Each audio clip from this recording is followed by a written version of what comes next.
Bom, gente, vamos dar início a mais um vídeo para o canal Só Psicanálise.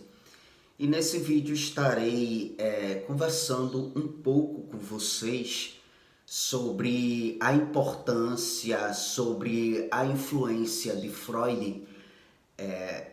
A ideia de conversar sobre isso com vocês surgiu quando eu fiz um vídeo recentemente no canal Amálgama falando do século XX, falando de um momento em que há uma decadência da psicanálise.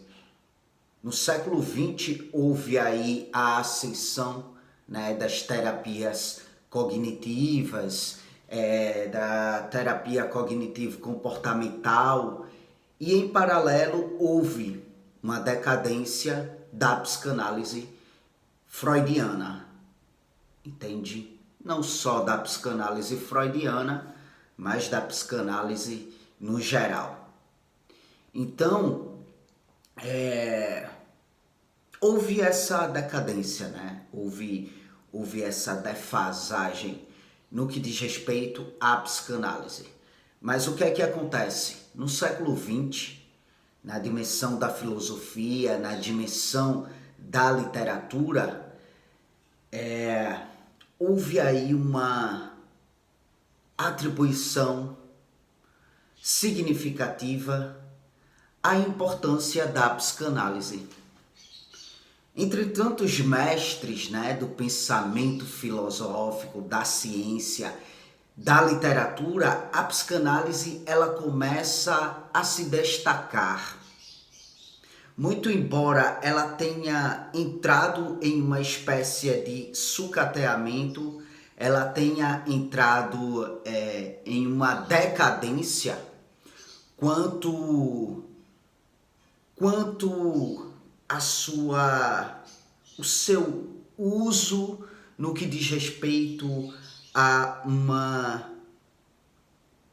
um processo de análise, no que diz respeito a uma abordagem terapêutica, vamos dizer assim, a uma abordagem usada em um processo analítico, em um processo de análise, Mas, por outro lado, ela começa a se destacar entre os mestres da filosofia, da ciência, da literatura. A psicanálise ela começa a se destacar, a ganhar um status significativo, vamos dizer assim. Então, no que se refere a atingir um público especializado, abarcado por diferentes áreas de conhecimento, como também uma legião de leigos, esse destaque que se dá entre essas legiões, tanto no que diz respeito a um público mais especializado, quanto no que diz respeito aos leigos, isso leva a psicanálise a esbarrar em um lugar vulgar, infelizmente. Infelizmente, o destaque nessas legiões não deu apenas pontos positivos à psicanálise. Abarca a psicanálise a partir de peripécias negativas também. Porque, como eu disse, ela começa a esbarrar no vulgar. Então, o que é que acontece? As teses de Freud, as teorias, os conceitos começam a ser vulgarizados mesmo, sabe? Começam a ser vulgarizados. E aí teorias freudianas foram submetidas não somente a rigorosas inspeções filosóficas provenientes das mais diferentes tradições, como também começa a ser criticada por vertentes distintas, sabe? Vertentes distintas no que diz respeito à psiquiatria, no que diz respeito à psicologia. Ou seja, não só as tradições filosóficas começam a inspecioná-la de modo rigoroso, sabe? Mas também as vertentes referentes à psicologia e à psiquiatria começa a fazer uma inspeção às teorias freudianas e começa aí a criticá-la duramente. Então, assim, houve um destaque, ora um destaque positivo, ora um destaque negativo. E eu ouso dizer para vocês que nesse momento há um destaque muito mais negativo do que positivo. Porque ela começa a ser acentuada e ganhar destaque nessas dimensões, né? Após a sua decadência, na dimensão do 7, na dimensão do processo analítico. E aí, quando ela ganha destaque nessas dimensões, em paralelo, por essas dimensões, filosofia, psicologia, psiquiatria, ela começa a ser duramente criticada, porque quando ela cai na dimensão da legião de leigos, os leigos começam a vulgarizar a psicanálise.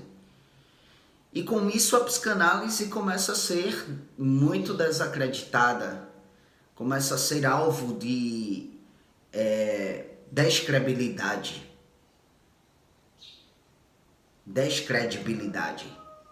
Começa a ser alvo de descredibilidade.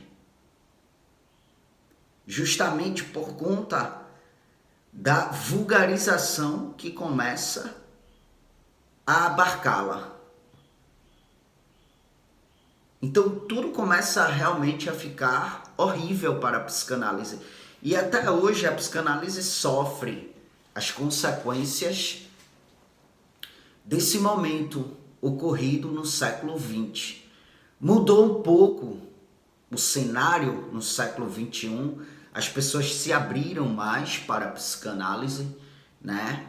Mas ainda é muito carregada de preconceitos, sobretudo Freud, enquanto um cara machista, misógino, enfim. Por quê? Porque a teoria dele foi muito vulgarizada pelo público leigo,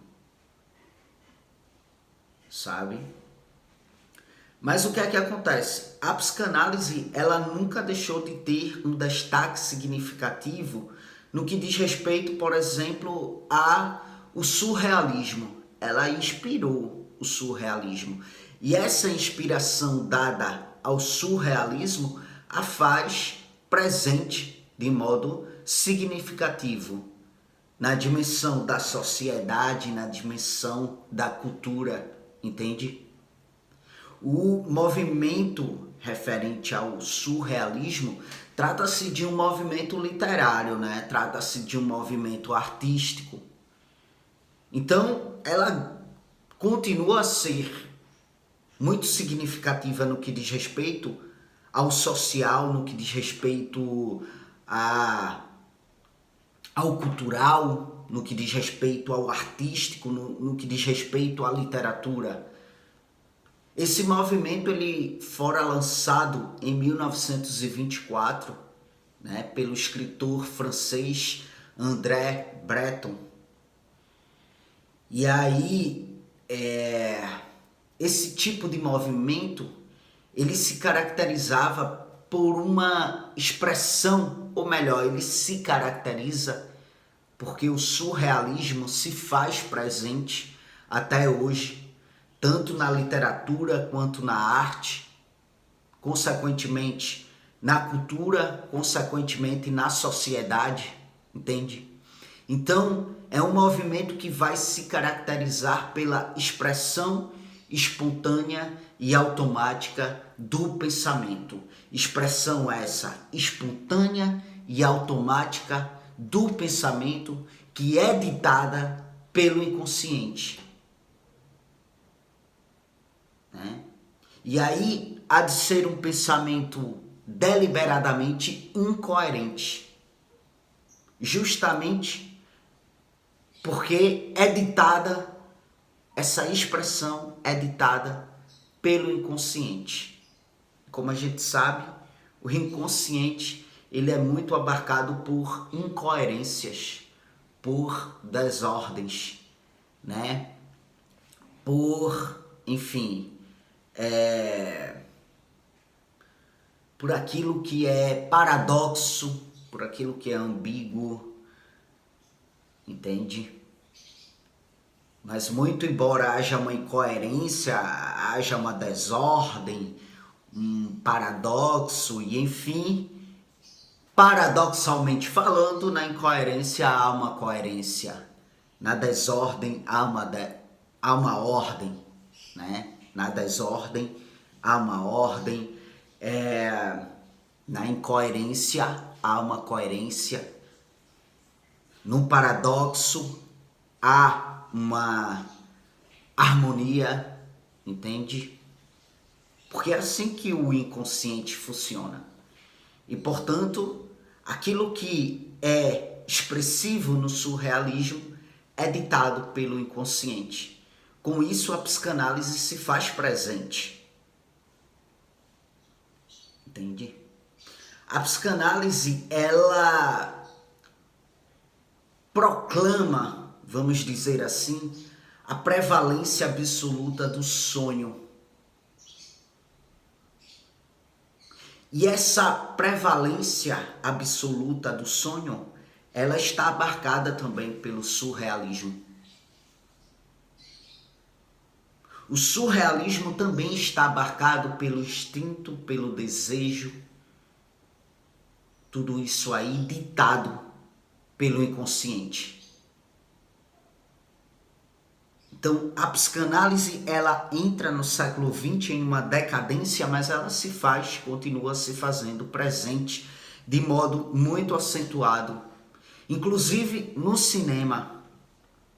A psicanálise, ela começa também a penetrar no cinema. Ela é capturada, inclusive, nas tramas comerciais hollywoodianas. E, por fim, ela é enredada pela mídia. Nas telenovelas, nas propagandas, tudo isso aí tem em sua fonte a psicanálise. Como, por exemplo, ela está muito incrustada nas propagandas de, por exemplo, cigarro, bebida.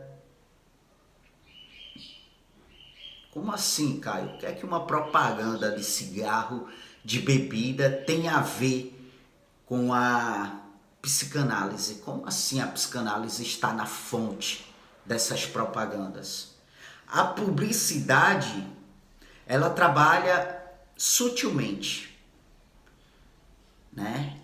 E a sutilidade da publicidade está abarcada, contemplada pelas etapas da estruturação psicossexual dos sujeitos. Etapas essas discorridas por Freud.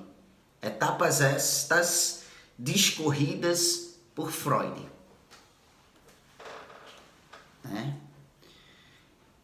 A publicidade, ela trabalha com as etapas da estruturação psicossexual dos sujeitos quando direciona a campanha para os grupos que possuem fixação em algumas das fases.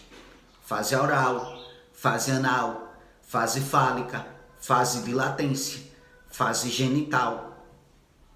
Propagandas de bebidas, né, de cigarro, vão apelar aí para closes, não as de cigarros, né? Mas a de bebida, por exemplo, apelam muito para closes.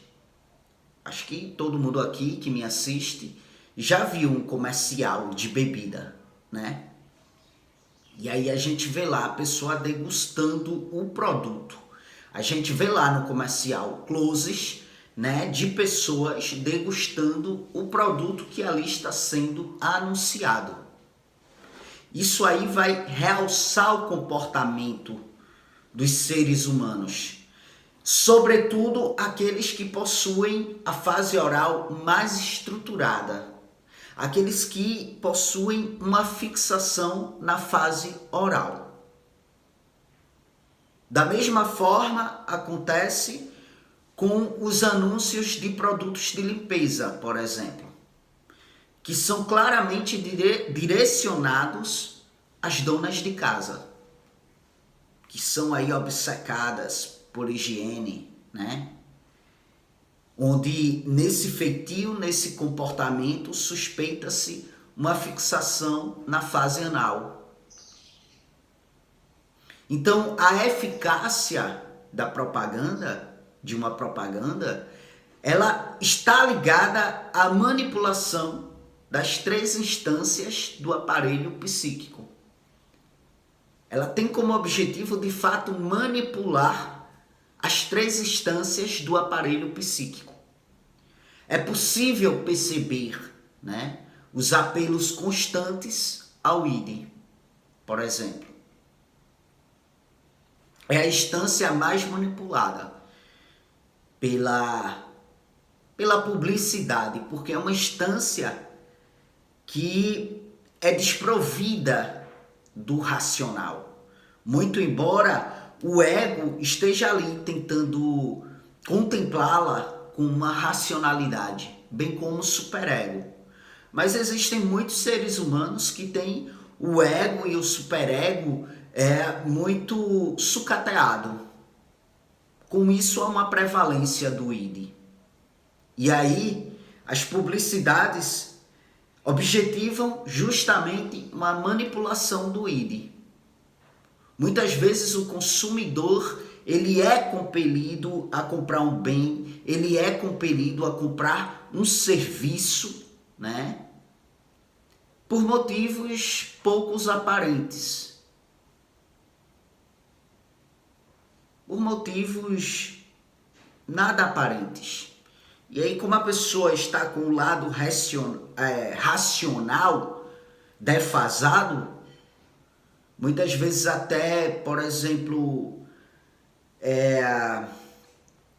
por consequência de um transtorno, vamos dizer assim, o transtorno bipolar, por exemplo, né, ele produz muito o sintoma voltado para a compra compulsiva, quando o sujeito ele está aí na fase maníaca,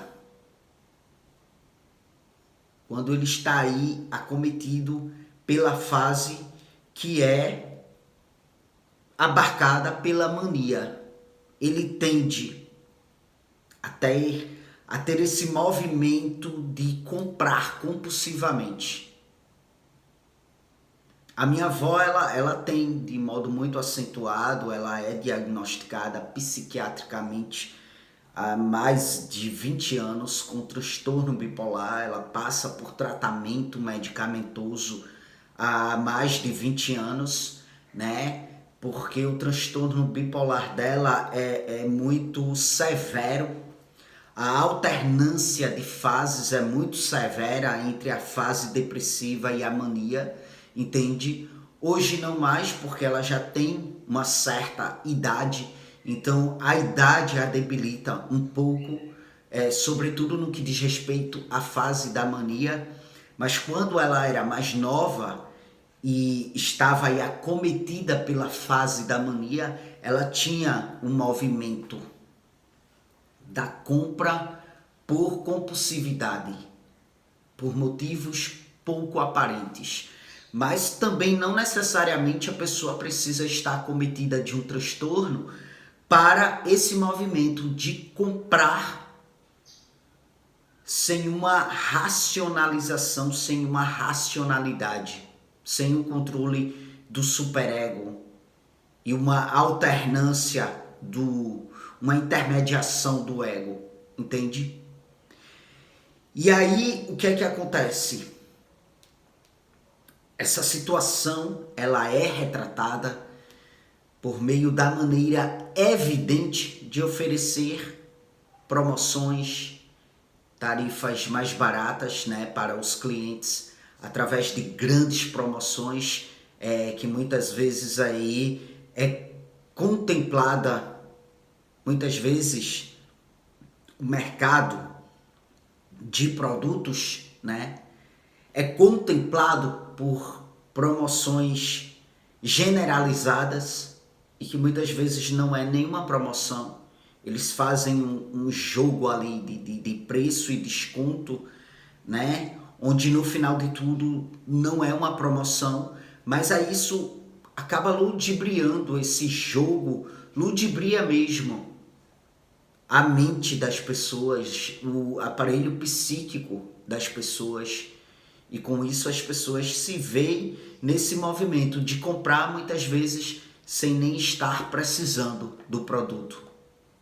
A gente vê aí propagandas exibindo jovens idealizados, bonitos, vestindo roupas da moda, né, felizes. O manequim mesmo que está ali na vitrine, você não vê um manequim com um corpinho fora do padrão que é imposto pela publicidade, pela mídia. Você pode ver que os manequins geralmente têm um corpo padrão. É o manequim ali todo divididinho, musculoso, né? É a manequim com a bunda grande, peitão, as curvas bem delineadas, e isso ludibria a mente da pessoa. Nossa, né? Como é bela aquela roupa. Mas nem sempre aquilo que cai bem ali naquele manequim vai cair bem para a pessoa, mas a pessoa se sente atraída pela forma com a qual a roupa está sendo apresentada ali na vitrine, né? Por que não coloca manequins que contemplam os diversos modos de corpo, né? Os diversos modos de corpos, sabe? Então aquilo ali é justamente para mexer com a autoestima da pessoa, é justamente para ludibriar a mente da pessoa, para que a pessoa sinta-se atraída. E quando eu falo mexer com a autoestima, não é nem tanto mexer para o bem, sabe? Porque se você coloca ali um corpo padrão e a pessoa não tem um corpo similar àquele, quando a pessoa compra roupa abarcada por uma compulsividade e no cotidiano começa a usar a roupa e se ver no espelho com aquela roupa, né? Ela vai dizer, poxa, mas no manequim estava tão bonito, em mim não fica tão bonito assim. Então, o que aquilo promove é justamente a não aceitação para consigo mesmo. É justamente a compulsividade para que a pessoa comece a querer a ter aquele corpo. E é aí que a pessoa, o corpo ali do manequim, né? E é aí quando a pessoa começa a ser abarcado, a ser acometido por transtornos alimentares, por exemplo. É algo que visa pregar a não aceitação mesmo e ao mesmo tempo impulsionar a pessoa a levar a peça no sentido de que a pessoa sinta-se motivada a alcançar aquele corpo para que a peça fique bem. E desde quando para uma peça ficar bem em alguém, a pessoa precisa ter um corpo padrão? Mas o problema é que é isso que a mídia, a publicidade prega. Que para você ficar bem em alguma coisa, você precisa estar dentro de um padrão imposto. Sabe? Então vejam bem, o consumidor inconscientemente, ele deseja consumir a realidade que é oferecida pela peça. Sabe? Ainda que ele saiba que isto é impossível. Porque, como eu disse, uma peça que está ali muito bem apresentável no corpo daquele manequim padrão, não vai surtir o mesmo efeito em um corpo que não tem aquela tipificação. E aí é como eu falei, por que não colocar na vitrine vários modos de corpos, né? Justamente promovendo a aceitação para consigo mesmo.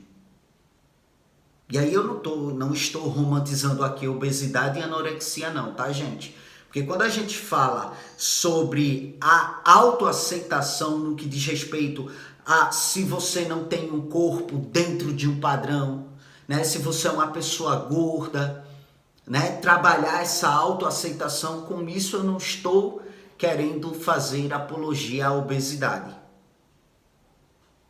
Eu estou falando aqui realmente de autoestima, eu estou falando de uma autoaceitação e estou dizendo que o mundo ele é contemplado por diversos modos de corpo. E muitas vezes quando a pessoa recai em uma anorexia, decai na verdade, né? Quando a pessoa decai em uma anorexia ou em uma obesidade, isso aí já é proveniente de um transtorno alimentar promovido por uma não aceitação para consigo mesmo. Porque a mídia, a publicidade prega que você tem que ter um corpo dentro do padrão. Então, o consumidor inconscientemente deseja consumir a realidade oferecida pela peça. Mas muitas vezes esta realidade é impossível. E é quando a pessoa se vê acometida por uma frustração. E em paralelo vem uma compulsividade por compras até chegar em um produto que de fato venha satisfazê-la, o que nunca vai acontecer, porque somos seres da falta, como muito bem diz a psicanálise. Portanto, gente, as contribuições das teorias freudianas, né, para a publicidade foram de modo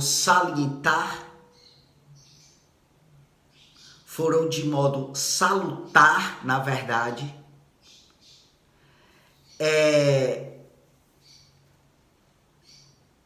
promovidas pelo objetivo de salientar a dimensão simbólica, né? E não simplesmente funcional do consumo.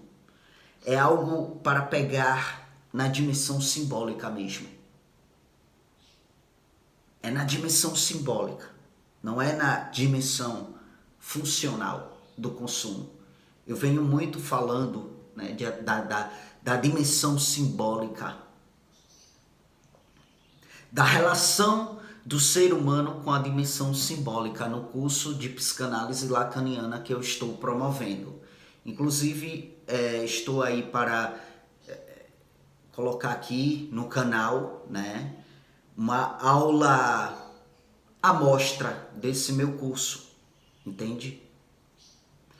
Então vejam bem, ainda no plano do simbólico, os anunciantes buscam o amor dos consumidores, que levará o processo de compra.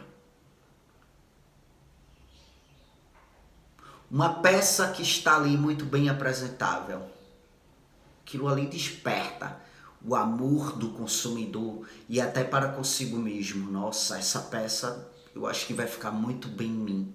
Ela é muito bonita, ela está muito bem apresentada. É um ludibriamento, uma manipulação mesmo da mente, da ordem simbólica do inconsciente, entende?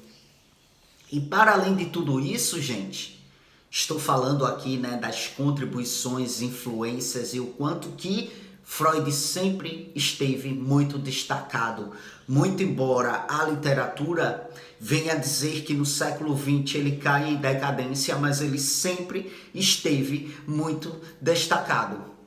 Freud veio a ser o grande mentor do movimento de libertação sexual que caracteriza a segunda metade do século XX. Ele muda a compreensão do comportamento de crianças, de jovens, de adultos, sabe? E muitas das outras abordagens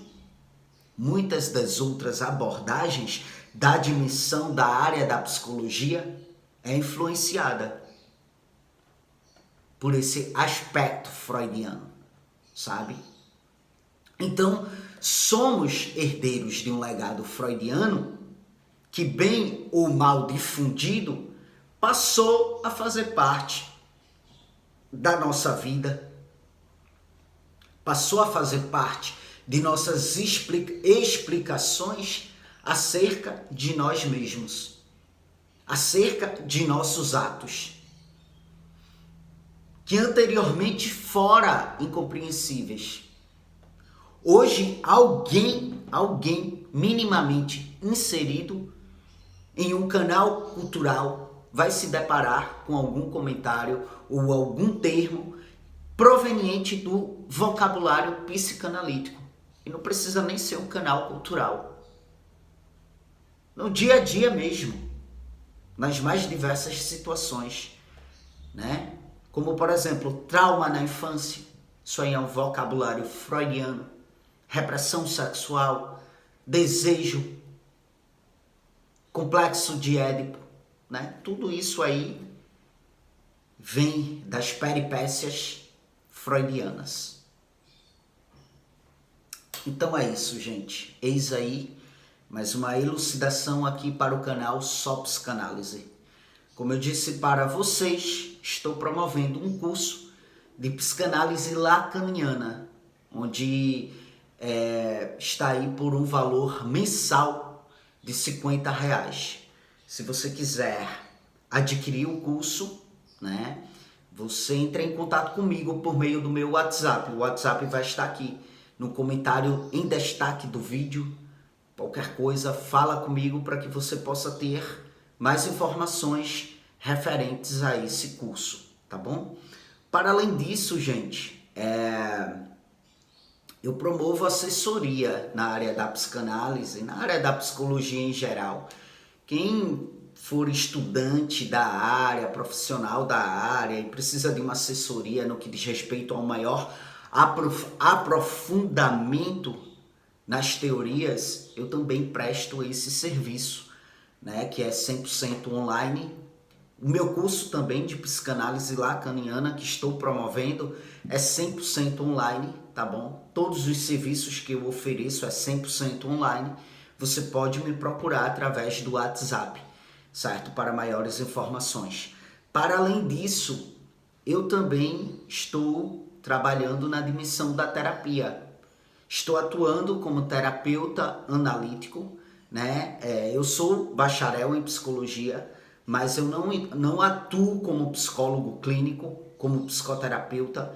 Eu estou atuando como terapeuta analítico mesmo. Então, se você estiver precisando de um terapeuta, minhas sessões também são 100% online, né? Então, entre em contato comigo pelo WhatsApp para maiores informações.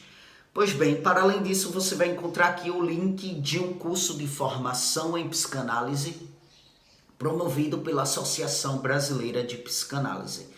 Então, se você deseja essa formação em psicanálise, é um curso muito bom, é um curso de 2 anos, certo? Também é online, 100% online.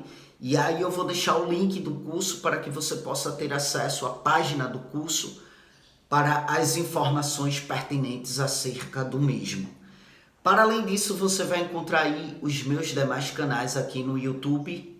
Quiser me acompanhar nos demais canais, fique à vontade, bem como o meu Instagram, tá bom? É isso, gente. Obrigado mais uma vez pela atenção de vocês e até as próximas gravações.